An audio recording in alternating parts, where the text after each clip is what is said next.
ഇപ്പോൾ കുട്ടികളൊക്കെ കുരങ്ങനാകാൻ വേണ്ടിയിട്ടാണ് പഠിക്കണത് എന്നാണ് കേട്ടത്. കുരങ്ങനാകാൻ പഠിക്കുക എന്ന് പറഞ്ഞാൽ ഡാർവിൻ സിദ്ധാന്തം പഠിക്കുക എന്നല്ല ഞാൻ ഉദ്ദേശിച്ചത്, ചാടിപ്പോകാൻ പഠിക്കുക എന്നാണ്. കുരങ്ങന്മാരുള്ള ചാടുക. ഡാർവിൻ സിദ്ധാന്തം പഠിച്ച് ഇപ്പം നടന്നു പോക്കില്ല, ഒക്കെ ചാട്ടാം. നിങ്ങൾക്ക് ആർക്കെങ്കിലും തോന്നുന്നുണ്ടോ ഇന്നലെ പ്രേമിച്ച് ഇന്ന് ചാടുകയാണെന്ന്? അല്ല.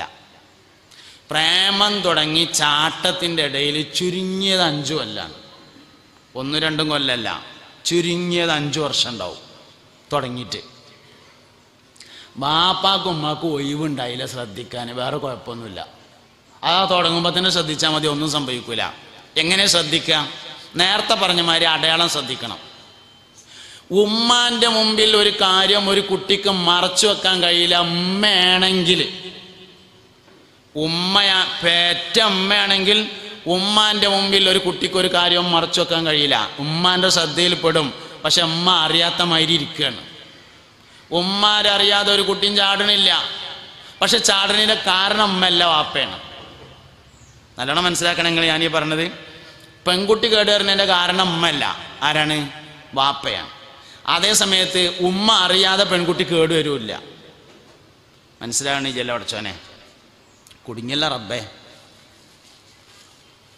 8ാം ക്ലാസ്സിൽ സ്കൂളിൽ പഠിക്കുന്ന ഒരു കുട്ടി, 8ാം ക്ലാസ് സ്കൂളിൽ പഠിക്കുന്ന ഒരു കുട്ടി ഒരു ദിവസം സ്കൂൾ വിട്ട് വന്നപ്പോൾ ഉമ്മാട് പറഞ്ഞു, ഉമ്മ ഞങ്ങളെ സ്കൂളിലുണ്ട് നല്ലോണം പഠിക്കണ ഒരു ചെറുക്കൻ, ഓൻ എല്ലാ വിഷയത്തിനും ഫസ്റ്റാ എന്ന് പറഞ്ഞു എന്ന് വിചാരിക്കുക. ഓല സ്കൂളിൽ നല്ല പഠിക്കണ ഒരു ചെറുക്കണ്ടായതിന് നമുക്ക് വല്ല എതിർപ്പുണ്ടോ? നിങ്ങൾക്ക് വല്ല എതിർപ്പുണ്ടോ? ഒരു എതിർപ്പുമില്ല. പക്ഷെ നമ്മളെ 8ാം ക്ലാസ് പഠിക്കണ പെൺകുട്ടി അത് വന്ന് പറയണമെങ്കിൽ എന്തെങ്കിലും ഒരു കാരണം ഉണ്ടാവില്ലേ? ഒന്നുമില്ലെങ്കിൽ ആ നല്ലോണം പഠിക്കുന്ന ആൺകുട്ടിയെ എൻ്റെ പെൺകുട്ടി ആകർഷിച്ചിട്ടുണ്ട് എന്നെങ്കിലും മനസ്സിലാക്കണം. ഇതൊരു സൂചനയാണ്. ശരിയായിരിക്കാം, ശരിയല്ലാതെയും ഇരിക്കാം. പക്ഷെ ശരിയാണോ സൂചനയാണോ എന്ന് പേടിയുള്ള പെണ്ണിനെ ഉമ്മ എന്ന് പറയാൻ പറ്റുള്ളൂ. വൈകുന്നേരം പീടി അടച്ചങ്ങാണ്ട് വാപ്പ വന്നു. ചോറ് ഇരിക്കണ സമയത്ത് ചോറ് ഇങ്ങനെ ഏകദേശം കഴിയാൻ നേരത്ത് ഉമ്മ പറഞ്ഞു വാപ്പാട്, പിന്നെ ഒരു കാര്യം പറയാണ്ട് പറഞ്ഞു. എന്തേ ചോദിച്ചു? ചോറ് കഴിയാൻ നേരത്തെ പറയാൻ പാടുള്ളൂ കേട്ടോ, വന്നേക്കിന് എന്നെ പറയരുത്. വാപ്പാരിങ്ങനെ പോയിട്ട് ഇടങ്ങേറൊക്കെ ആയിട്ട് വരുമ്പോൾ ചോറ്റിക്കൊണ്ട് കയ്യുത്തുമ്പോൾ പറയും, നമ്മളെ മറിയമ്മൂനൊന്ന് കെട്ടിച്ചണ്ടേന്ന്.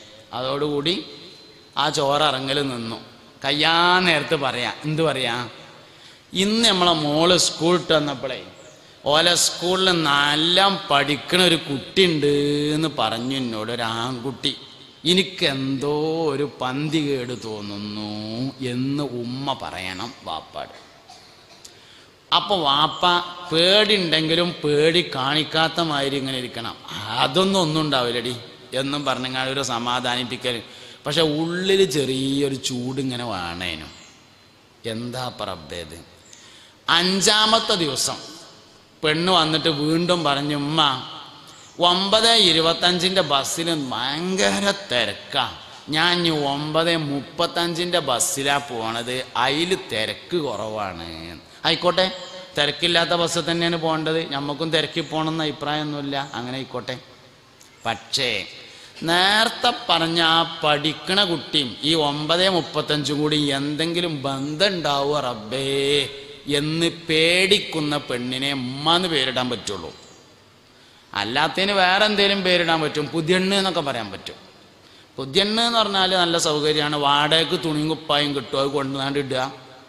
കുറച്ച് മൈലാഞ്ചി ട്യൂബ് വാങ്ങിയാൽ മതി, അതും തേച്ചാൽ പുതിയണ്ണായി. ഇമ്മയാവാനാവും നടക്കൂല. മൈലാഞ്ചി വെച്ച അമ്മയാവോ? ഇമ്മയാവാൻ കുറച്ച് പേടിയും ബേജാരൊക്കെ ഉണ്ടാകണം.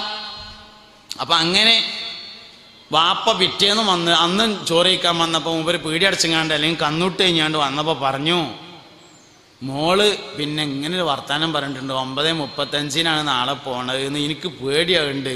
ഇന്നാൾ വേറെ വർത്താനം പറഞ്ഞിട്ടുണ്ട്, നല്ല പഠിക്കണ ഒരു ആൺകുട്ടി ഉണ്ട് എന്ന്. അതിൻ്റെ മുന്നേ നല്ല പാട്ട് പാടുന്നൊരു കുട്ടി ഉണ്ട് എന്ന് വേറെയും പറഞ്ഞിട്ടുണ്ട്. ഇതൊക്കെ കൂടി എന്തേലും ബന്ധമുണ്ടോന്നാവോ എനിക്കൊരു ബേജാറ് എന്നുമ്മ വാപ്പാട് പറഞ്ഞു. അപ്പോൾ വാപ്പാക്ക് ഉള്ളിലൊരു പേടി മൂപ്പർക്ക് ഉണ്ടെങ്കിലും മൂപ്പര് അതൊന്നും ഉണ്ടാവില്ല എന്നൊക്കെ പറഞ്ഞാണ്ട് സമാധാനപ്പെടുത്തി. പിറ്റേ ദിവസം കഴിഞ്ഞു. അതിൻ്റെ പിറ്റേ ദിവസം കഴിഞ്ഞു. അതിൻ്റെ പിറ്റേ ദിവസം പീടിക്ക് പോകും പോലെ വാപ്പ പെരേന്നിട്ട് ഇറങ്ങിയിട്ട് ബസ് സ്റ്റോപ്പിൽ ചെന്നങ്ങാണ്ട് ഒഴിഞ്ഞിട്ടൊന്നിങ്ങനെ നിൽക്കുക. 9:35 എന്താ നടക്കണതെന്നൊന്ന് നോക്കുക. കാര്യമായിട്ടൊന്നുമില്ല. എന്നാൽ പെൺകുട്ടി മുന്നത്തെ ഡോറിൽ കൂടിയാണ് കയറുമ്പോൾ വാപ്പ ബാക്കത്തെ ഡോറിൽ കൂടിയാണ് കയറിയിട്ട് മിനിമം ചാർജ് 10 ഉറുപ്പ്യം കൊടുത്തങ്ങാണ്ട് കമ്പിമ തൂങ്ങിയിട്ട് ഇങ്ങനെ നിൽക്കുക. തിരക്ക് കുറവന്നെയാണോ എന്നൊന്ന് നോക്കാൻ ഒഴിവുള്ള മീശക്കാരനെ വാപ്പ എന്ന് പറയാൻ നിർവാഹമുള്ളൂ. അല്ല, അന്നും കച്ചവടം തന്നെയാണെങ്കിൽ നമ്മളെ കൊണ്ട് ഈ പരിപാടി നടക്കൂല കേട്ടോ. അല്ല, ഒരു ദിവസമൊക്കെ ഒന്ന് കുട്ടികൾക്ക് വേണ്ടിയിട്ട് അങ്ങനെ ഒന്ന് ഒഴിവാക്കാൻ തയ്യാറുള്ള ആൾക്ക് ബാപ്പ എന്ന് പറയാൻ പറ്റുള്ളൂ. ഇതാണ് 3 പ്രാവശ്യം 5 പ്രാവശ്യം ഉമ്മാൻ്റെ ശ്രദ്ധയിൽപ്പെടുത്താതെ ഒരു കുട്ടിയും ചാടൂല. അതുകൊണ്ട് ശ്രദ്ധയിൽപ്പെടുത്താതെ ഉമ്മാൻ്റെ ശ്രദ്ധയിൽപ്പെടുത്താതെ ചാടാൻ കഴിയൂല എന്നുള്ളതൊരു യാഥാർത്ഥ്യം. എന്നാൽ പെൺകുട്ടി കേടുവരുന്നതിൻ്റെ കാരണമൊട്ട് ഉമ്മയല്ലേനും അത് വാപ്പേണേനും. എന്താ അങ്ങനെ പറയാൻ കാരണം എന്നറിയങ്ങൾ, അള്ളാഹു സുബ്ഹാനഹു വ തആല മനുഷ്യനെ ഇണകളായിട്ടാണ് പടച്ചിരിക്കുന്നത് എന്ന് പരിശുദ്ധ ഖുർആനിലുണ്ട്. പലയിടത്തും ഉണ്ട്. സൂറത്തുർ റൂമിൻ്റെ 21-ാമത്തെ ആയത്തിൽ ഏതായാലും ഉണ്ട്. അള്ളാഹു മനുഷ്യനെ ഇണയായിട്ടാണ് പടച്ചത്. ഒരാണിനൊരു പെണ്ണും ഒരു പെണ്ണിനൊരാണും എപ്പോഴും ഉണ്ടായിരിക്കണം. ആൺകുട്ടികൾക്ക്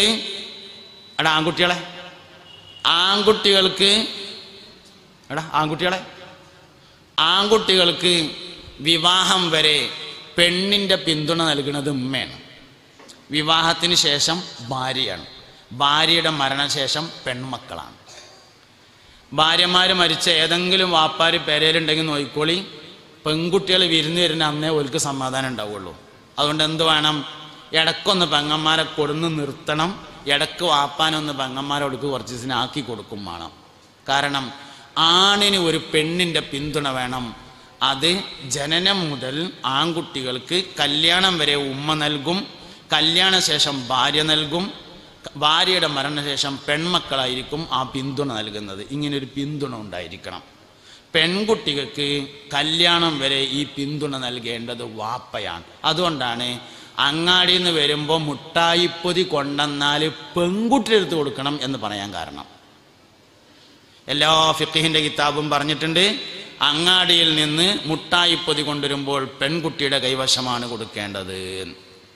അത് കല്യാണം വരെ വാപ്പയാണ്. വാപ്പമാര് അണഞ്ഞുകൂട്ടി പിടിച്ച് മൂർദാവിൽ ഉമ്മ വെക്കുന്ന പെൺകുട്ടി ചാടിപ്പോകൂല. അപ്പൊ ചാടണേന്റെ കാരണം വാപ്പയാണ്. എന്നാൽ സൂചന കിട്ടും ഉമ്മാക്കാണ്. അതുകൊണ്ട് നല്ലോണം ശ്രദ്ധിക്കണം.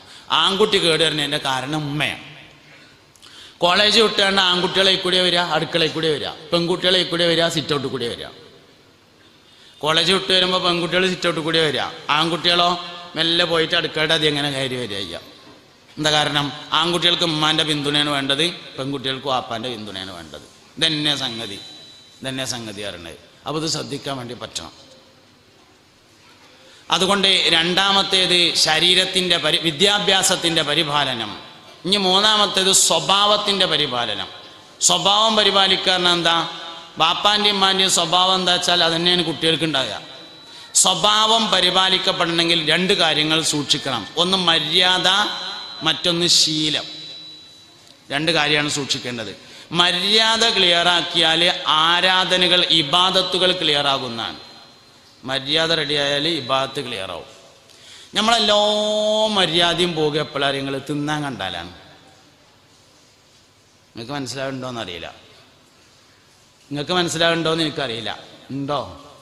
നമ്മളെല്ലാം മര്യാദ എപ്പോഴാണ് പോവുക? തിന്നാണ്. ഇപ്പം ഇവിടെ ഓരോ ഗ്ലാസ് ചായ കൊടുത്തു നോക്കുകയാണെങ്കിൽ എല്ലാം അച്ചടക്കും പോകും. ഓരോ ഗ്ലാസ് ചായ എല്ലാവർക്കും ഇവിടെ കൊടുത്താൽ മതി. തിന്നാൻ കണ്ട. അതുകൊണ്ട് തന്നെ മര്യാദകളിലെ ഏറ്റവും പ്രധാനപ്പെട്ട മര്യാദ ഭക്ഷണം കഴിക്കുമ്പോൾ കാണിക്കുന്ന മര്യാദയാണ്. അതുകൊണ്ട് മക്കളെ മര്യാദ പഠിപ്പിക്കണമെങ്കിൽ തിന്നാൻ പഠിപ്പിക്കണം. ഇസ്ലാം പറഞ്ഞ മാതിരി ഭക്ഷണം കഴിക്കാൻ പഠിപ്പിച്ചാലാണ് മര്യാദ ഉണ്ടാകുക. ഭക്ഷണത്തിലെ മര്യാദയുള്ളവൻ ജീവിതത്തിൽ മൊത്തത്തിൽ മര്യാദയുള്ളവനായിരിക്കും. രണ്ടാമത് ശീലങ്ങളാണ് പഠിപ്പിക്കേണ്ടത്. ശീലങ്ങളിലെ അടിസ്ഥാന ശീലം ദാനശീലമാകുന്നു.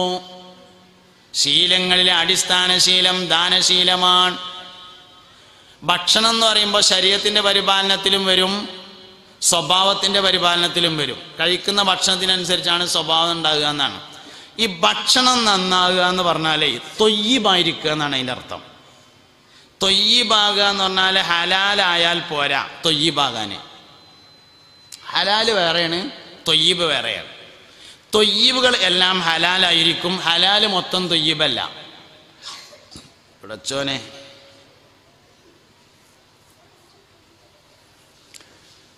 നിങ്ങൾക്ക് മനസ്സിലാകണ്ടല്ലോ അല്ലേ? എന്തൊരു ഉഷാറില്ലാത്തതെന്നാവും എനിക്കറിയില്ല. എല്ലാവരും ചൊല്ലി അന്ത ഉമ്മുൻ അം അബു മാ റഅയ്നാ ഫീഹിമാ മിസ്ല ഹുസ്നിക ഖത്തു യാ സയ്യിദി ഖൈറൻ നബി ലാ ഇലാഹ ഇല്ലല്ലാഹു ലാ ഇലാഹ ഇല്ലല്ലാഹ് ലാ ഇലാഹ ഇല്ലല്ലാഹു മുഹമ്മദുർ റസൂലുള്ളാഹ്. ഇവിടെ നോക്കി എല്ലാവരും.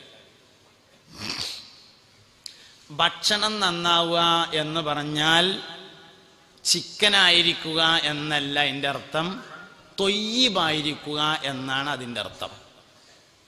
തൊയ്യിബാകുക എന്ന് പറഞ്ഞാൽ നൽകുന്നവൻ മനസ്സിന് സന്തോഷത്തോടുകൂടെ തരുന്നു എങ്കിൽ അതിനെയാണ് തൊയ്യിബ് എന്ന് പറയുക. വാങ്ങുന്നവൻ്റെ സന്തോഷമല്ല, തരുണോൻ്റെ സന്തോഷമാണ് തൊയ്യിബിൽ പരിഗണിക്കുക. തരുന്ന ആൾക്ക് വളരെയധികം റാഹത്തായിട്ടാണ് അത് തന്നിട്ടുള്ളത് എങ്കിൽ അത് തൊയ്യിബോ. തരുന്ന ആൾക്ക് റാഹത്തൊന്നുമില്ല എന്നാൽ തൊയ്യിബാവില്ല. ഉദാഹരണം പറയുകയാണെങ്കിൽ, പണ്ടത്തെ കാലത്തൊക്കെ നമ്മളെ പള്ളിയിലൊക്കെ ഉസ്താദുമാർക്ക് നാട്ടിൽ ചെലവ് കൊണ്ടിരുന്ന ചില പേരുണ്ടാവും. അവർ ഒന്നുകിൽ കൃഷിയുള്ളവരായിരിക്കും അല്ലെങ്കിൽ ഭൂസ്വത്തുള്ളവരായിരിക്കും. ഇങ്ങനത്തെ പേരെന്നാണ് ചെലവ് കൊണ്ടുവരിക.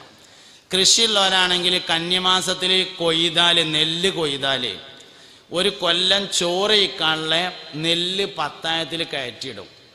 ബാക്കി ഓരോ ചാക്ക് 2 ചാക്കൊക്കെ വിറ്റാൽ ചൊവ്വാഴ്ച ചന്തക്ക് പോയിട്ട് ഉണക്കൽ മീനും ഉപ്പും മുളകും വാങ്ങാനുള്ള പൈസ ഉണ്ടാവും. പിന്നെ ഇപ്പോൾ കൂട്ടാൻ പറഞ്ഞാൽ തൊടുന്ന് പറിക്കണേ താളവും തവരിയും മുരിങ്ങയും പയറും ഒക്കെ അത് പറമ്പിലുണ്ടാക്കുന്നതുമാണ്, അതിനൊട്ട് പൈസയും വേണ്ട.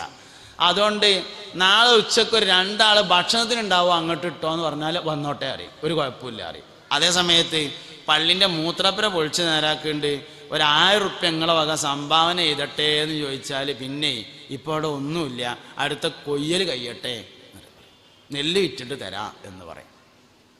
പൈസ തരാൻ പ്രയാസമാണ്, ഭക്ഷണത്തിനൊരു ബുദ്ധിമുട്ടില്ല, അങ്ങനത്തെ നിന്നാണ് കൊണ്ടുവരിക. സന്തോഷപൂർവ്വം പോലും ഭക്ഷണം തരും.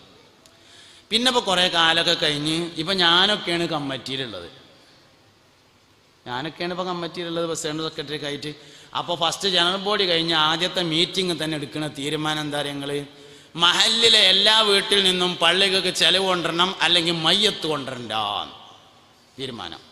എന്തായി എന്നറിയങ്ങൾ, ഇനിയിപ്പോൾ പണ്ടാറടക്കം വ്യാഴാഴ്ച മൂലർക്കുള്ള ചെലവുമാണ്, അതാണ് കഴിഞ്ഞിട്ടിട്ട് വേണം എന്ന് വിചാരിച്ചിട്ട് പണ്ടാറടക്കണ ചെലവ് ഇങ്ങനെ പാത്രത്തിലാക്കിയിട്ട് ഇങ്ങനെ കൊണ്ടുവരും. ഇതിനെയാണ് തൊയ്യിബല്ലാത്ത ഭക്ഷണം എന്ന് പറയുന്നത്. ഇതൊരു ഉദാഹരണം. ഒരു ഉദാഹരണം അങ്ങനെ കുറേ ഉണ്ട്. നിങ്ങൾ പറയാൻ മറന്നാലും ഞാൻ പിന്നെ വരാൻ മറക്കണ്ടെന്ന് കരുതിങ്ങാണ്ട് നേരത്തെ തന്നെ പോന്നതാണ് എന്ന് കല്യാണത്തിനെ. പറയാൻ മറന്നാൽ പോകാം, പക്ഷെ ചോറ് കഴിക്കണമെങ്കിൽ മറന്ന തന്നെയെന്ന് ഉറപ്പാകോളം പറയണം, അല്ലാതെ ചോറ് കഴിക്കാൻ പാടില്ല. തന്നെ സംഗതി തൊയ്യിബാവണമെങ്കിൽ വളരെ പ്രയാസമാണ്.